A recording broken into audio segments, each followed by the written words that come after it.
அஸ்ஸலாமு அலைக்கும். எங்கள் சேனலுக்கு அனைவரையும் வரவேற்கிறோம். இன்று நாம் ஒரு மிக முக்கியமான நாளை பற்றி பேசப் போகிறோம். அரஃபா நாள். இந்த நாள் அல்லாஹ்வின் ஆசீர்வாதங்களை பெறுவதற்கு ஒரு பொன்னான வாய்ப்பு.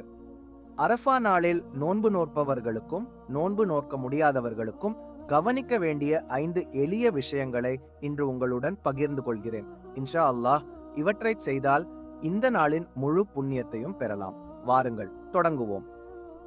முதல் விஷயம், நோன்பு நோற்பது. அரஃபா நாளில் நோன்பு நோற்பதன் மகத்துவம் மிக பெரியது. நபி கூறியுள்ளார்கள், அரஃபா நாளின் நோன்பு கடந்த ஒரு வருடத்தின் பாவங்களையும் வரவிருக்கும் ஒரு வருடத்தின் பாவங்களையும் மன்னிக்கப்படுவதற்கு காரணமாக அமையும். எவ்வளவு பெரிய ஆசீர்வாதம் இல்லையா? நோன்பு நோக்க முடியாதவர்கள், உதாரணமாக மாதவிடாய் உள்ள பெண்கள், நோயாளிகள், பயணிகள் கவலைப்பட வேண்டாம். அல்லாஹ் அனைவருக்கும் எளிதான வழிகளை வழங்கியுள்ளான். நோன்பு நோக்க முடியாதவர்கள் பின்னர் ஒரு நாள் கள்ளா நோன்பு நோக்கலாம். மேலும் மற்ற 4 விஷயங்களை செய்தும் நாம் ஏராளமான புண்ணியத்தை பெறலாம். அவை என்னவென்று பார்ப்போம். இரண்டாவது விஷயம், ஜமாத்துடன் தொழுகை. அரஃபா நாள் பெரும்பாலும் வெள்ளிக்கிழமை வருவது உண்டு. அப்படி வந்தால் ஆண்கள் ஜும்மா தொழுகைக்காக பள்ளிக்கு முன்கூட்டியே செல்ல முயற்சிக்க வேண்டும். ஜும்மாவின் முக்கியத்துவம் நமக்கு உனக்கு தெரியும். பெண்களுக்கு ஜமாத் தொழுகை சாத்தியமானால் அதில் பங்கேற்கவும். அதேபோல் இந்த நாளில் கடமையான 5 வேளை தொழுகைகளையும் சரியான நேரத்தில் செய்ய கவனமாக இருக்க வேண்டும்.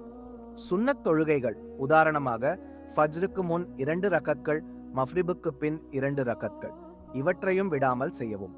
இந்த சிறிய விஷயங்கள் நமது புண்ணியத்தை அதிகரிக்கும் இன்ஷா அல்லாஹ். மூன்றாவது விஷயம், திக்ருகளை அதிகப்படுத்துவது. திக்ருகள் என்றால் அல்லாஹ்வை நினைவு கூறும் வார்த்தைகள்.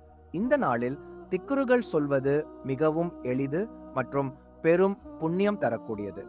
சில முக்கியமான திக்ருகளை சொல்லுகிறேன். 1.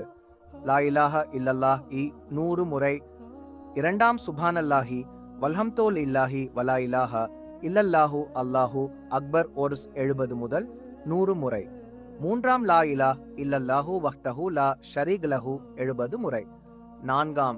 ஹஸ்புனல்லாஹு வனிமல் வகீல் அஸ்தஃப்ருல்லாஹ் 70 முதல் 100 முறை.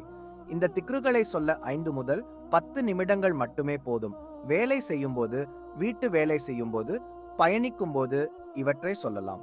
இந்த திக்ருகள் நமது பாவங்களை அழித்து ஏராளமான நன்மைகளை தரும் இன்ஷா அல்லாஹ். 4வது விஷயம், இஸ்திஃபாரை அதிகப்படுத்துவது. இஸ்திஃபார் என்றால் அல்லாஹ்விடம் பாவ மன்னிப்பு கோருவது. நாம் செய்த தவறுகளுக்கு மனதில் மன்னிப்பு கேட்டு இந்த திக்ரை சொல்லும்போது அல்லாஹ் நமது பாவங்களை மட்டும் அழிப்பதில்லை, நமது வாழ்க்கையில் பரக்கத்தையும் ஆசீர்வாதம் நன்மைகளையும் தருகிறான். செல்வத்தில் வளர்ச்சி, மன அமைதி, இவையெல்லாம் இஸ்திஃபாரின் பலன்கள். எனவே இந்த நாளில் இஸ்திஃபாரை மறக்காதீர்கள். 5வது விஷயம், திருக்குர்ஆன் ஓதுவது.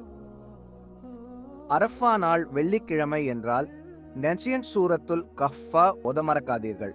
வெள்ளிக்கிழமை இதை ஓதுவது பெரும் புண்ணியம். அதேபோல் சூரத்துல் யாசீன், சூரத்துல் இஃப்லாஸ், சூரத்துல் ஃபஜர் இவற்றையும் ஓதலாம். ஆயத்துல் குர்சியை அதிகமாக ஓதுவதும் மிகவும் நல்லது. இந்த சூறாக்களை ஓதுவது மன அமைதியையும் ஏராளமான புண்ணியத்தையும் தரும். 10 முதல் 15 நிமிடங்கள் மட்டுமே இவற்றை ஓத போதும்.